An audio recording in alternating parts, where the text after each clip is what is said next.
بسم اللہ الرحمن الرحیم۔ یوم عرفہ کے متعلق دو چار باتیں سامنے آئی ہیں، ان کی وضاحت بھی سماعت فرما لیں۔ پہلی بات یہ ہے کہ یوم عرفہ کی فضیلت کیا ہے، اس دن کیا کرنا چاہیے، یوم عرفہ کس کو کہتے ہیں، کیا کام اس میں کیے جاتے ہیں، اس حوالے سے مختصر چند باتیں ہیں۔ یوم عرفہ کا مطلب ہے جس دن حاجی میدان عرفات میں ہوتے ہیں۔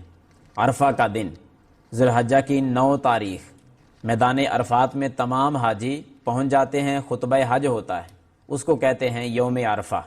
یوم عرفہ کی فضیلت کے اندر صحیح مسلم کی ایک حدیث ہے، اللہ کے رسول صلی اللہ علیہ وسلم نے فرمایا کہ یوم عرفہ یعنی عرفہ کے دن اللہ تعالیٰ اپنے بندوں کے سب سے زیادہ قریب ہوتا ہے، اور اللہ تعالیٰ فخر کرتے ہیں فرشتوں کے سامنے، اور فرشتوں سے پوچھتے ہیں کہ اے میرے فرشتوں، یہ کیا چاہتے ہیں میرے بندے؟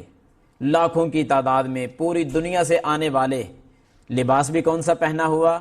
2 چادروں میں سارے حاجی لپٹے ہوئے ہیں، کفن کی ایک صورت سامنے نظر آ رہی ہے، دور دراز کا سفر بھی ہے، لاکھوں روپیہ خرچ کیا ہوا ہے، تھکاوٹ بھی ہے، گرمی کی شدت بھی ہے، رب کے سامنے رو رہے ہیں۔ اللہ اس حالت میں پوچھتے ہیں فرشتوں، یہ مجھ سے کیا چاہتے ہیں، کیا ضرورت ہے ان کو؟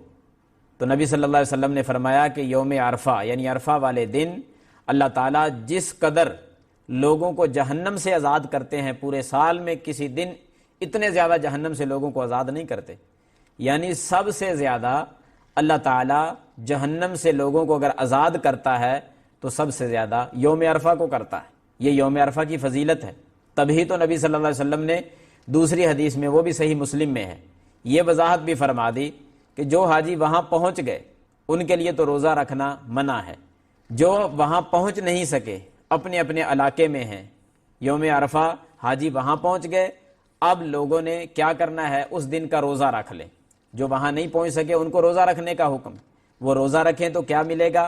نبی صلی اللہ علیہ وسلم نے فرمایا یکفر السنۃ الماضیۃ والباقیہ، کہ یوم عرفہ کا جو روزہ ہے، 9 ذی الحجہ کا روزہ، وہ آدمی کے 2 سالوں کے گناہوں کو معاف کر دیتا ہے، ایک گزرے ہوئے سال اور ایک آنے والے سال۔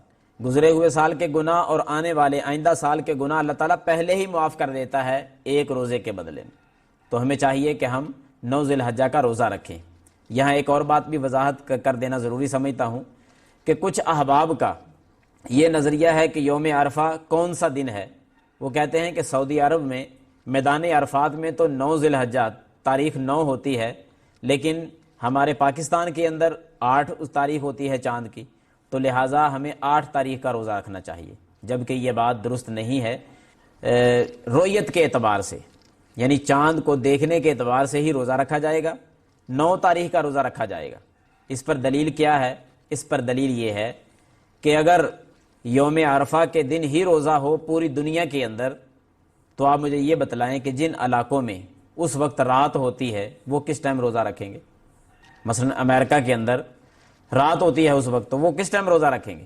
اگر وقوف عرفہ کا ہی روزہ ہے، میدان عرفات میں جب حاجی ہیں اس وقت روزہ رکھنا ہے، تو جن علاقوں میں رات ہے وہ کس ٹائم روزہ رکھیں گے؟ وہ روزہ رکھ ہی نہیں سکتے، تو وہ اس فضیلت سے محروم کر دیے جائیں گے۔ ایسا قطعاً نہیں ہے۔ سب سے بہترین اور راجح بات یہی ہے کہ رؤیت کے اعتبار سے، یعنی رؤیت کے اعتبار سے کیا مطلب کہ جب 9 تاریخ چاند کی ہوگی، جس علاقے میں جب 9 تاریخ ہوگی تو اس ٹائم روزہ رکھ لیا جائے گا، تو انشاءاللہ یہ عرفہ کا روزہ کہلائے گا، اور 2 سالوں کے گناہ اللہ تعالیٰ اس کے معاف فرما دے گا۔ اللہ سے دعا ہے اللہ مجھے اور آپ کو عمل کرنے کی توفیق عطا فرمائے۔